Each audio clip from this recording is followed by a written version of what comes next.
Hey, thanks for joining me. If you've been watching the channel now for more than the past maybe 2 months or so, you've probably come across at least 1 or 2 videos from a brand called Oupes, or sometimes mistaken for Oupes, based on the spelling. And I've certainly had my fun with that name as well.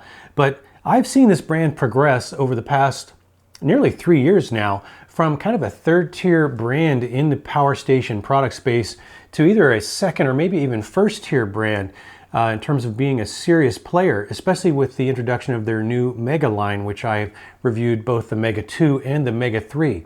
And both of those have been very solid performers, but still somehow managed to be fairly well situated in the budget pricing category.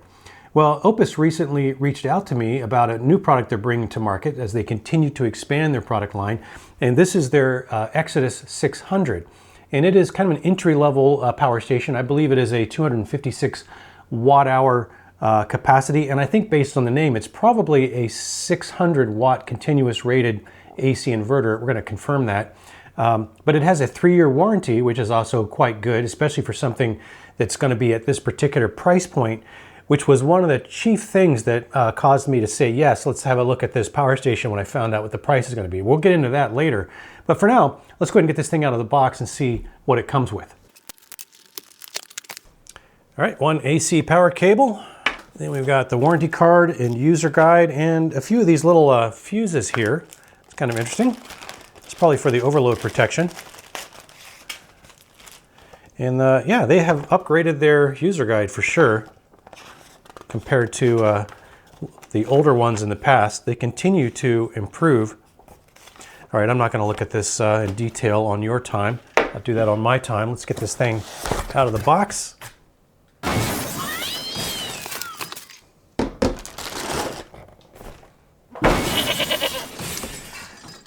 All right. Yeah, so as you might expect, very small footprint. It's got vents on the right and left. On the back, it does have that little fuse holder there that you can pop out and change out. That's for the overload protection circuit breaker. And it does have a AC charge cable connector in the back, along with, it looks like a DC 5521 connector. That would be for either charging with a car charger or via solar. So we'll have to get into all those specs in due time. Let's just power it up. Looks like there's 1 3-prong AC plug and then 1 2-prong AC plug. It looks like it arrived with 56% state of charge. It's about typical. It's actually good because you don't want to store these things long term at 100% if you don't have to. It's got a 12 volt, 10 amp car socket right here on the right hand side. Does not have any like DC 5521 or 5525 accessory connectors on it. It does not appear. It does have 2 USB-A quick charge. Those are usually 18 watts based on the little blue color icon there. And then it's got a USB-C connector. So I'll have to get into the manual and find out what kind of output that USB-C connector has. And yeah, that's about it. We'll find out what kind of output. It says 100 to 120 watts. We'll find out what that actually means. Yeah, so enough talk. Let's roll forward and get this thing into testing and find out what it's all about. See you in about 2 seconds. All right, let's do a DC discharge capacity test on this little Exodus 600. Now I do have it turned on here. Let me go ahead and turn on the DC ports. Now it's rated for 256 watt hours. Let's find out how many watt hours we can actually get out of it. 13.6 volts is what we're pulling off of this little car socket right now. Let's go ahead and dial this up.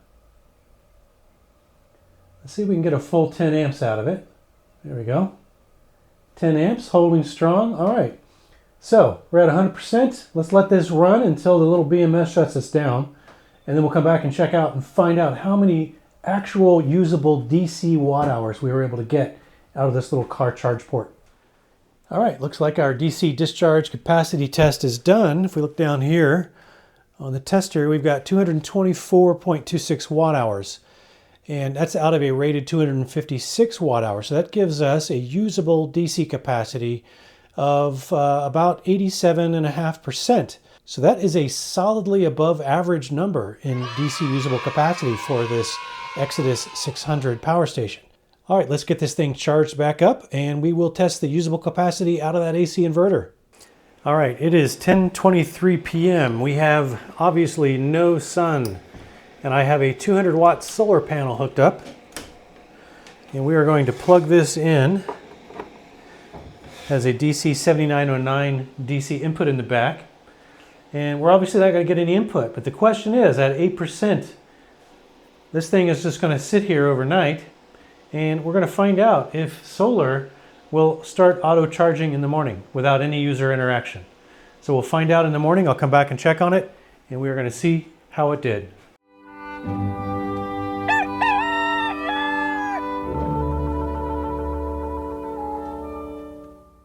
All right, it's about 9:35 in the morning, and we do have some kind of hazy sun going on right now. So let's see, we should be getting something on the panel. And yeah, so we've got a 200 watt panel connected. We're currently getting about 58, 59 watts, which is about right. And we are charged at 10%. I'm gonna leave this connected and we'll just see how it does, but I have no doubt that this does seem to resume its solar charging, and that is an appropriate power input for the angle of the sun and the fact that it's coming through a fairly significant cloud layer. So yeah, I would say that the Exodus 600 definitely passes the solar test. All right, it is just a couple hours later. It is now 12:28, well, maybe 3 hours later than we last talked. But the point is, we are pretty much at midday, just a little after noon, and we are at 100%. So this thing did easily fully recharge in about half a day under just, I would say decent sky conditions, not even ideal, because it's partly cloudy. I would say it's mostly sunny, a little bit of hazy sun. But yeah, no problem recharging this thing off of solar with a 200 watt panel in basically a half a day or less if you have better sky conditions. All right, as you can see, we are fully recharged. Let's do an AC capacity, a usable AC capacity discharge test and find out how many usable watt hours out of that rated 256 watt hours we can get through the AC inverter. So I'm gonna use my little 200 watt space heater, and I'm gonna use my little watt meter here. Since it's got an upside down connector with the grounding prong on the top, I'm gonna use this and just kind of hang that down. Let's go ahead and start the AC inverter. And let's see how many volts we're actually getting. I'm going to guess on something in this price range. It's probably 110. Well, no. We're actually getting a full 120 volts. And that's with the load already running. So we're pulling 130, well, 240 watts. It'll probably drop back down to right around 200 watts. But we are getting the full 120 volts. So that's actually very impressive. I didn't expect that. Let me go ahead and get to watt hours. Yeah, and we are counting up the watt hours. So like I said, we'll probably get about, you can see the runtime here, just under an hour, 59 minutes is estimated at this range. We've settled in at just under 190 watts. So we'll check back when it's done. We'll find out how many watt hours we actually got through that AC inverter. Looks like our usable capacity test is done here out of the AC inverter. Let me go ahead and plug this into grid power and see what we did.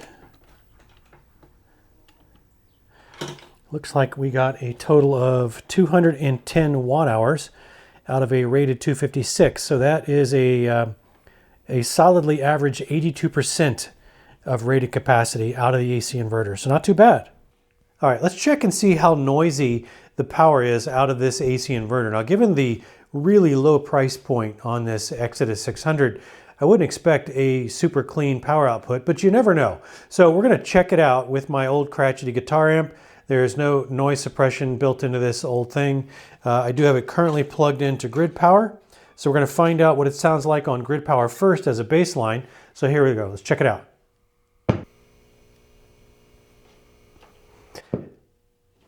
All right, let's plug the same thing over here into the AC inverter on the Exodus, and let's try it again.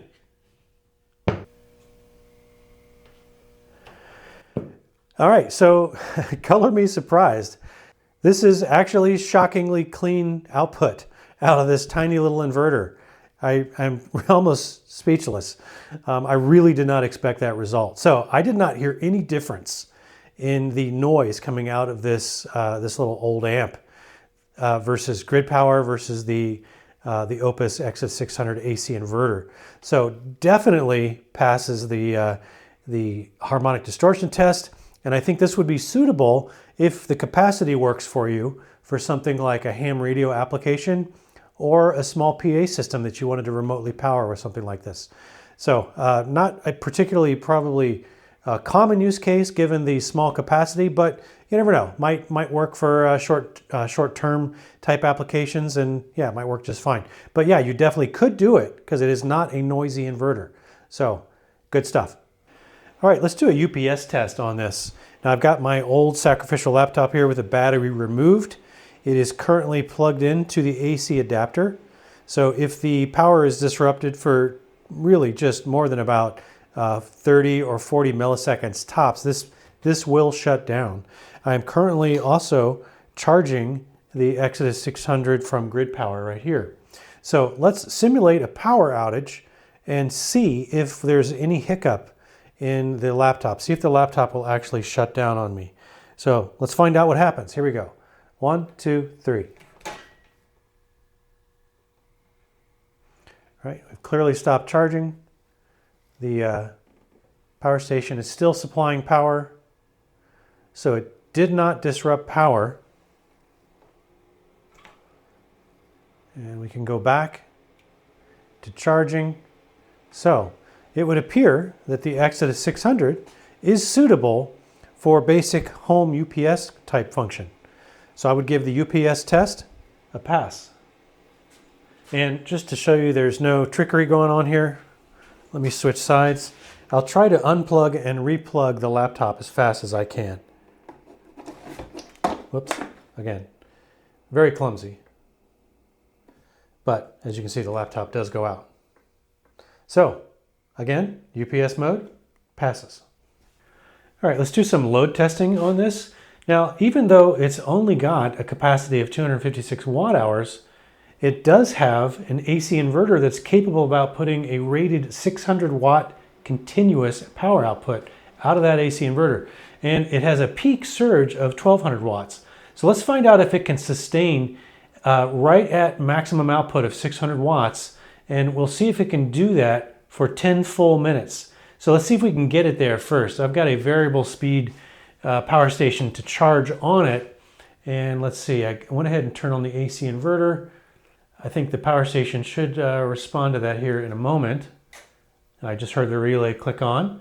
So it's going to spin up. Let's see what I've currently got it set to. I've currently got it set to 600 watts, so it'll probably just be just shy of that. And the sound you hear is the sound of the other power station, not the sound of the Exodus 600. So definitely handling that, that power load right there, just south of 600 watts. I'm looking around to see if I've got something that I can maybe hook up to it to pull us a little closer to 600. All right, so let me add a little video light here. And there is a little 2-prong outlet underneath there. And this will take me to just over 600 watts. So it's floating right there. So let me see if it'll sustain this. Actually, it just shut us down. So there is no headroom. We were really just about, in fact, if I unplug this power station, let's find out how much that light will draw on its own. I turn the AC inverter back on. The light just came on. Yeah, so it only pulls about 20 watts. And yeah, so we were only about 5 to 10 watts over that 1600. So that is something you should consider to be a hard limit as a continuous output. So you're not going to get much more than 600 watts out of this, which is to be expected. So it is performing as it should, but let me go ahead and take the light out and put the power station back on. There we go. Now we're zipping up and we are, again, right at, this thing updates really quick. A lot of these watt meters you'll see on power stations tend to have a lower sample rate, so they seem to be more stable. This jumps around quite a bit because it's sampling very fast and it updates the display very fast. But we are somewhere between 590 and 500 and call it 80 watts. So let's go ahead and start the timer. See if it'll last for 10 whole minutes.